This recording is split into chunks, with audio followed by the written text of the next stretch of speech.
Mike, you're in Australia at the moment because you've guest edited the latest edition of the Aussie surf skate art magazine Monster Children. How did that all come about? Campbell, who is here somewhere, was silly enough to call me and ask me, or actually in this day and age, email me and ask me if I wanted to be involved, and I was silly enough to say yes.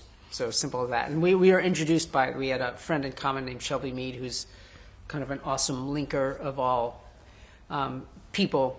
But it was funny because when Campbell asked me, I felt like actually, I don't know, I kind of had a kinship with Monster Children, because I feel like they cover music, like kind of what you said, like music, art, visual art, photography, surf, skate, and they put it all on the same, kind of like the same playing field or same level, and they kind of cover each thing with a good amount of authenticity, which I think is pretty rare in this day and age. Totally. It's a fat edition as well, and it's a real insight into your head and the things you love. You even share like your secret recipe for almond milk. Was that like a family recipe or something? No, not family, but I did. It's actually very controversial in my household because we're like, one of my kids will not drink almond milk and the other one will. So we're split right down the middle. Right. But well, I'm glad you mentioned that, because most people do not mention. I think most people, I don't know, most people don't mention that part of the magazine to me.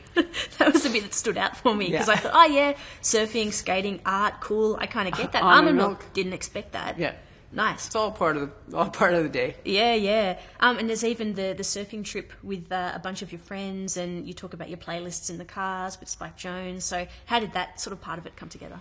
Well, in sort of talking about the magazine with Campbell and kind of laying out like what we were going to do, obviously we wanted surfing to be part of it, and we kept going back and forth with different surfers and where we're going to go. And then it's always a tricky thing, because ultimately you have to, you're subject to where you're going to go in the world is kind of like subject to, you have to go where, depending on that time of year, where there's going to be waves. So kind of worked out with Mexico, and actually it was a really good eclectic group, because then it was I think a good combination of like Spike Jones was able to come down, so I felt good that to have like a kind of like longtime friend, collaborator, whatever, someone equally kind of new to doing a high caliber surf trip along for the whole thing, kept it like I think fresh for everybody. And then we had Rob Machado, who I know, and then Cassia, but then we also had people that we didn't know,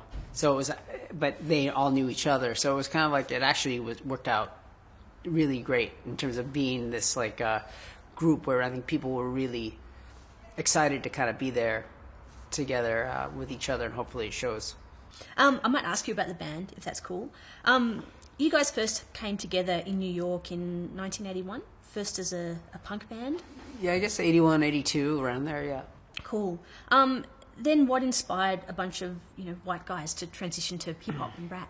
I think it was kind of, I grew up like a little punk rock kid, basically, but then also always listened to a lot of different alternative things like ESG or Gang of Four, or the Slits, or X-Ray Specs, whatever. But then, I don't know, I felt like, we also really liked American hardcore, like Black Flag or Dead Kennedys, Minor Threat, but then Bad Brains for sure.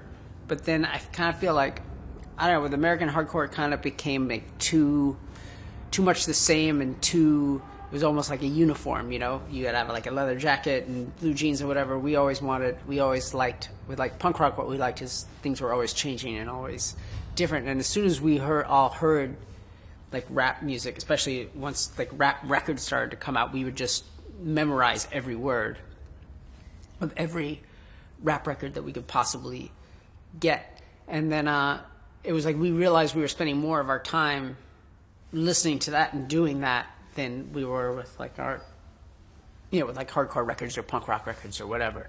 So we just kind of went with that. Like, we never really thought like, oh, we can't do this. We always just felt like, okay, I guess we could. You guys have always been musically adventurous. Was that just keeping it fun for yourselves? Like I think in a lot of ways, like we were lucky as a group, because it was kind of like we basically just were DJs in a way, or we're like record collectors that we were able to like use our record collection into like influencing and making that part of what we would make every time. And then I think also we were really lucky to grow up at a time in New York where you had like all this different music happening at the same time, whether it was like we talked about like hardcore and punk rock and hip hop, and then but then at the same time you hear Latin music and you hear like it would all, you know, jazz of course comes from New York.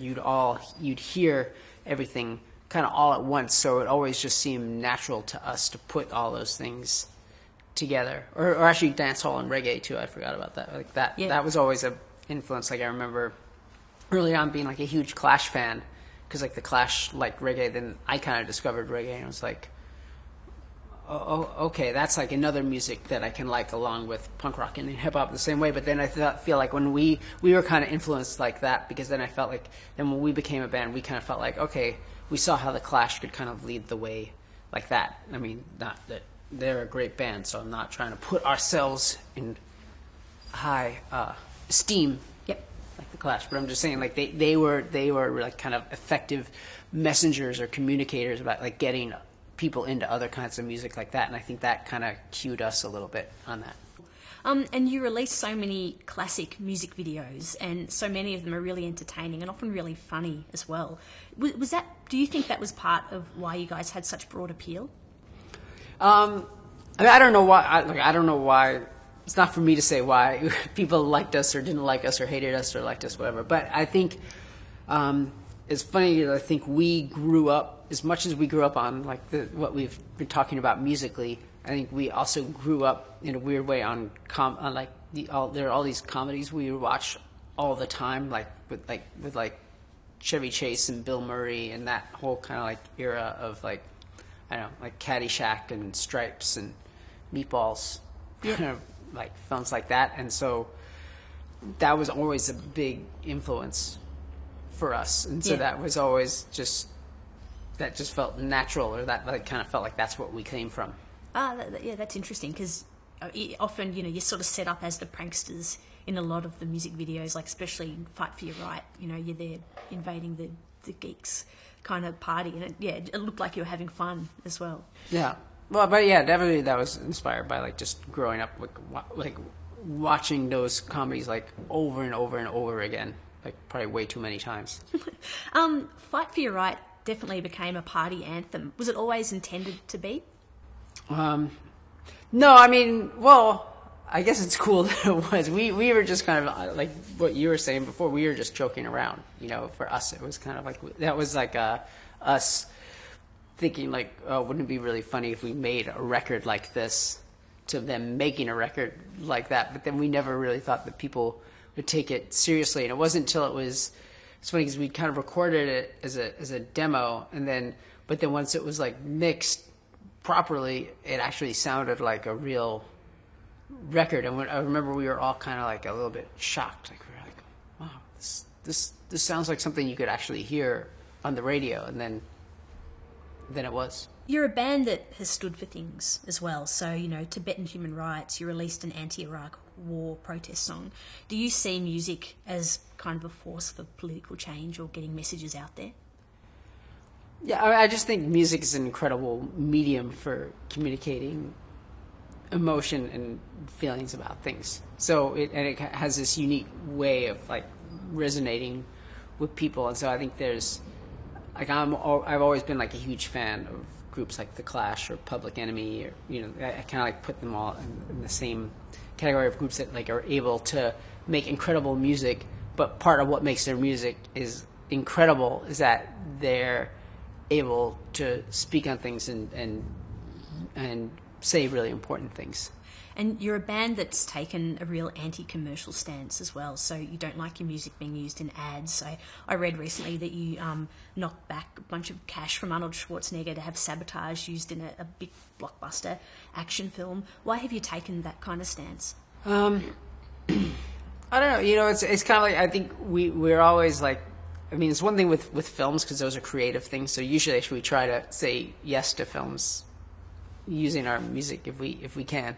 But it just feels like we grew up maybe in a different time, but and we're really fortunate because we grew up at a time where when you could sell records, so we have the luxury of being able to say no to some licenses. But I don't know, it just kind of feels like there's a certain, I don't want to be too precious about it, but like a purity in that, like we always made music because we love making music, and it wasn't ever made with the intention of like, I don't know, selling like a specific product or something. Of course, you tragically lost MCA a couple of years ago to cancer. Are you wrapping up the Beastie Boys out of respect for him? I mean, it's just more, I guess, I don't know if it's like out of respect or so much. I mean, of course, we have incredible respect for Yauch, but it's kind of like the band is a unique combination of people, and it was the combination of all our efforts and how our voices intertwined and what our opinions were and what would happen in a room kind of between the three of us. So without that, and without that group of people, you don't have it. It doesn't exist anymore. And did Adam have in his will that he doesn't want music to be used in commercials or for commercial purposes? Yeah, I feel like I'm back on the witness stand now, but yeah, yes, no, he there was a really important thing to Yauch, and it was like an important stance, and we just it really was important to us to kind of honor that. And how does it feel to be ending the band? Well, I think we're from both Adam and I, we're sad, we're sad about it, but we feel good about what we've done, and want to kind of like continue to manage what exists well, but and also feeling really, really grateful that we kind of got to have this adventure, all being like kind of with our friendships intact and staying still excited about what we were doing. You guys were one of the longest running hip hop bands of all time. What do you see as your legacy? Ooh, I don't know. I guess it's probably not for me to say. Like, as we were just kind of doing what we felt good about doing, but I don't know. Hopefully we made some music that people continue to enjoy and get something out of in the future, and yeah.